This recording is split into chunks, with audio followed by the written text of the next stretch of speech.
Now let us discuss the amendment in relation to input tax credit chapter. Very simple amendment. Okay, एकदम simple amendment है, कोई आपको दिमाग पर जोर नहीं देना. Very simple amendment. Okay,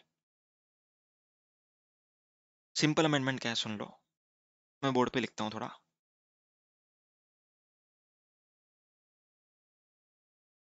basically दो अमेंडमेंट है, ठीक है, दोनों को साथ में ही पढ़ना है आप लोग को. आप लोग को अगर याद होगा तो आईटीसी लेने के लिए 4 कंडीशंस हुआ करती थी. यस और नो? 4 कंडीशंस हुआ करती थी. कौन सी कंडीशंस है? चलो बताओ. फर्स्ट वन, टैक्स इनवॉइस और डेबिट नोट होना चाहिए और प्रिस्क्राइब डॉक्यूमेंट होना चाहिए. ठीक है. Second condition, position of goods और सर्विस होना, सॉरी, रिसिप्ट ऑफ गुड्स और सर्विस होना चाहिए. ठीक है. Position of tax invoice debit note. Second wise receipt of goods और सर्विस. ठीक है, आपको गुड्स और सर्विस मिलना चाहिए. यहाँ पर एक एक्सेप्शन था, bill to ship to model. बराबर है. थर्ड वन, थर्ड वन, जो सप्लायर है उस सप्लायर ने टैक्स का पेमेंट करना चाहिए. That supplier should make payment of taxes. Fourth condition was recipient should file return. Recipient should file return, that is 3B, उसको भरना है. तो ये 4 कंडीशन पहले थे, लेकिन अभी से ये 4 कंडीशन के बजाय अब से हो जाएंगे 5 कंडीशन. 5 कंडीशन. समझा? क्योंकि 16 टू डबल ए यहाँ पर ऐड हो चुका है. A new section, that is rather new clause has been added in these 4 conditions. ये clause क्या बोलता है कि यहाँ पर हमने अब तक जो बात किया, जूनी बातें, उसमें सप्लायर को टैक्स का पेमेंट करना था. ठीक है. लेकिन ये जो 5th कंडीशन है, ये कहती है कि सप्लायर को अपना GSTR1 फाइल करना पड़ेगा. Supplier has to file its GSTR1 और IFF. GSTR1 और IFF. IFF मालूम है, इनवॉइस फर्निशिंग फैसिलिटी, जो मंथली फाइल करना है क्वार्टरली GSTR1 वालों को. इज नॉट मैंडेटरी, करना है तो करो. तो GSTR1 फाइल करना पड़ेगा सप्लायर को. उसके साथ साथ सप्लायर अपना GSTR1 फाइल करेगा, लेकिन रिसिपिएंट को भी वो GSTR2B में दिखना चाहिए. वेरी इंपॉर्टेंट पॉइंट, GSTR2B में दिखना चाहिए, तो ही ITC मिलेगा. Very important point, very important point. 4 condition पहले से थी. Position of tax invoice debit note और prescribe documents, receipt of goods और services, then supplier to pay tax, recipient should file return. यहाँ पर एक कंडीशन नहीं थी, जो क्या नहीं थी, सप्लायर रिटर्न फाइल कर रहा है कि नहीं, नहीं था.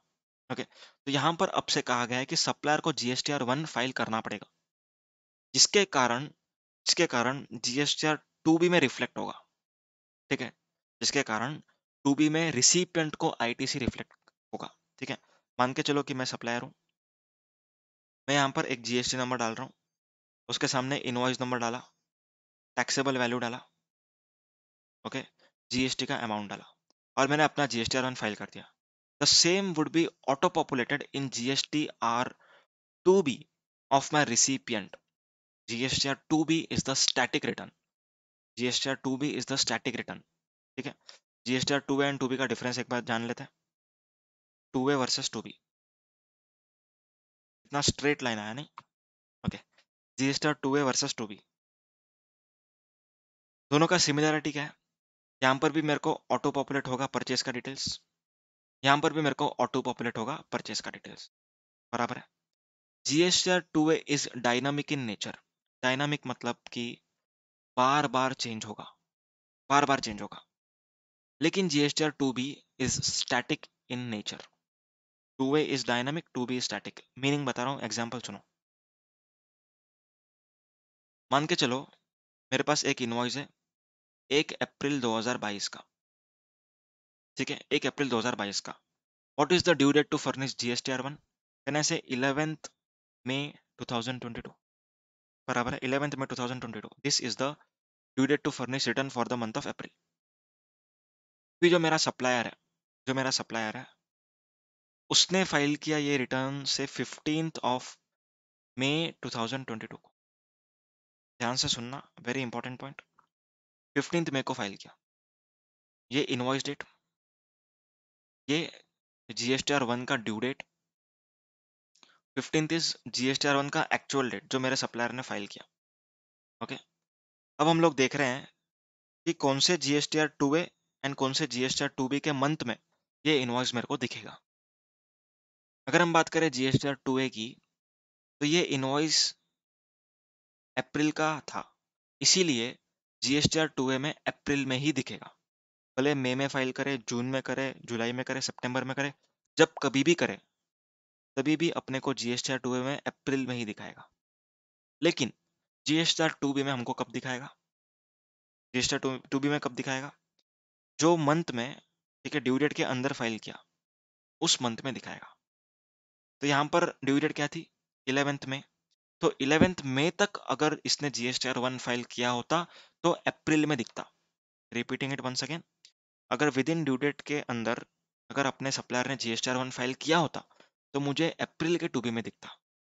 Since my supplier has not filed with in the due date, this invoice will be appearing in May's GSTR 2B। मई के जीएसटीआर 2B में दिखेगा। समझ में आया? अगर मान के चलो 10th जून को करता तो किस में दिखता? कम ऑन, 10th जून को फाइल करता तो किस में दिखता? अब तुम लोग बोलोगे जून नहीं, मई के रिटर्न के अंदर है, अंदर है ना ये। 11 June is the due date for May return, तो मई के रिटर्न के अंदर टाइम पे फाइल किया। ओके, मतलब मई का जो जीएसटीआर 1 का डेट है उसके अंदर फाइल हुआ, तो इट मीन्स 10 जून को अगर फाइल किया तो ये मई में ही दिखेगा। अगर 12 जून को फाइल किया तो जून में दिखेगा। समझ में आया? So 2B has a cut off date, 2B has a cut off date. Okay, जो मंथली जीएसटीआर 1 फाइल करते हैं उनके लिए 11th is the cut off, जो क्वार्टरली फाइल करते हैं उनके लिए 13th is the cut of. आया समझ में? 13th of month succeeding quarter, अगर तब तक फाइल करते हो तो आपके रिसिपिएंट को स्पेसिफिक पीरियड में दिखेगा। Okay, that is the last month of the quarter. लेकिन अगर आप लोग लेट फाइल करते हो तो जो मंथ में फाइल करोगे उस मंथ में दिखेगा। आया समझ में? This is the difference between 2A and 2B। चलो अभी अपन टॉपिक में कहां पर थे?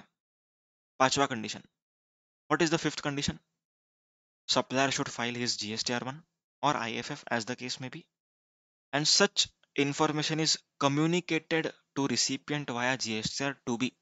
ये सिस्टम करेगा, आपको कुछ भी नहीं करना, आपको बस GSTR1 में जीएसटी नंबर डाल करके फाइल करना। ठीक है, जीएसटी नंबर डाल के फाइल करना। अगर आप B2C में दिखाओगे तो 2B में नहीं दिखेगा, ऑब्वियस है ना। आप B2C में अगर फाइल करेंगे तो सामने वाले को थोड़ी दिखेगा। सो B2C में फाइल करोगे तो आईटीसी आपके रिसिपिएंट को नहीं मिलेगा। So you have to ensure as a supplier कि आप आपके रिसिपिएंट का B2B में फाइल कर रहे हो, B2B में फाइल कर। I hope the point is clear. Okay,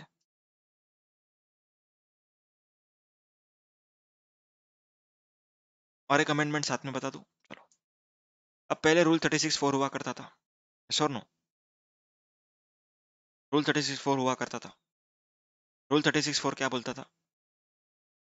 जिन लोगों ने रिटर्न फाइल नहीं किया, जिन लोगों ने रिटर्न फाइल नहीं किया, ओके, इन लोगों का इनवॉइसेस के अगेंस्ट भी हमको क्रेडिट मिलेगा, लेकिन कितना मिलेगा?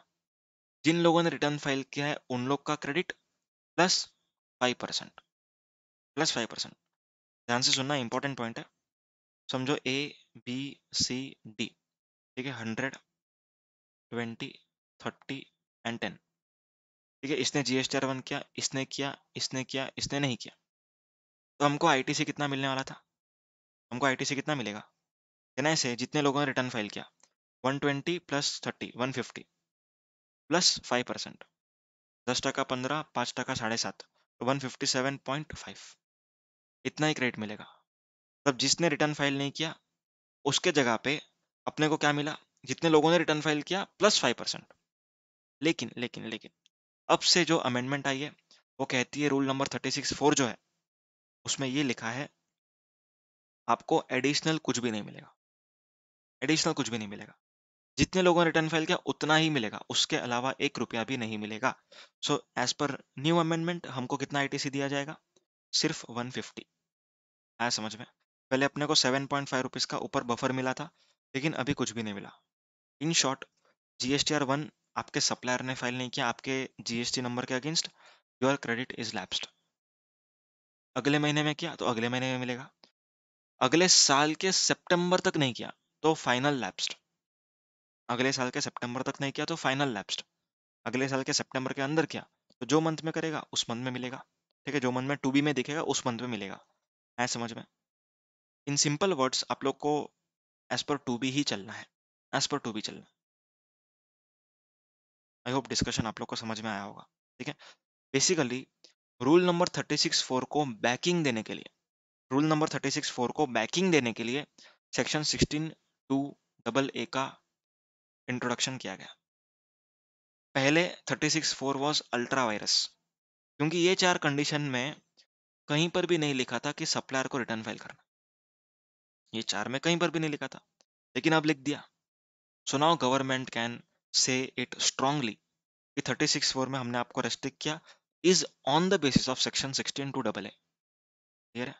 पहले बोलने के लिए कुछ भी नहीं था, इसीलिए हाई कोर्ट में अब तक केसेस चालू है। समझ में आया? For the period 17-18, 18-19, 19-20 and mid of 2021 period अपना केसेस चालू है। लेकिन 21-22 से, सॉरी 22-23 से, दैट इज आफ्टर आफ्टर जनवरी 2022, ये एकदम क्लियर हो चुका है कि टू बी के हिसाब से क्रेडिट लेना है। ओके, समझ में आया? That's it with this amendment of input tax rate. एक बार मैं गो थ्रू करवा देता हूँ। Earlier there were 4 conditions. Okay, एक कंडीशन ऐड हुआ है, सेक्शन 16(2) ऐड हुआ है। द डिटेल्स ऑफ इनवॉइस और debit note referred above shall be furnished by supplier in the statement of outward supplies and such details have been communicated. Communicated मतलब to be, in the statement of outward supplies मतलब GSTR 1 और IFF। आया समझ में? IFF वाले भी quarterly GSTR 1 करते हैं, ठीक है? सो मंथली क्रेडिट लेना है तो IFF, क्वार्टर में एक बार लेना है तो फिर GSTR 1। 36(4) को भी अमेंड कर दिया। 36(4) क्या बोलता है? No ITC shall be availed by registered person in respect of invoices or debit notes, the details of which are required to be furnished, which are required to be furnished, very important, which are required to be furnished, ठीक है, which are required to be furnished under section 37(1). मतलब GSTR 1 में जो चीजें आपको डालनी चाहिए थी, GSTR 1 में जो चीजें आपको डालनी चाहिए थी और आपके सप्लायर ने नहीं डाला तो आपको ITC नहीं मिलेगा। इन शॉर्ट, जो चीजें नहीं डालनी चाहिए थी और नहीं डाला तो ITC मिलेगा। जैसे import of goods, import of goods ITC मिल जाएगा, ठीक है। ISD, ISD के लिए GSTR 6 होता है, GSTR 1 तो होता ही नहीं। ओके, तो यहाँ पर भी आपको ITC मिलेगा एंड सो ऑन।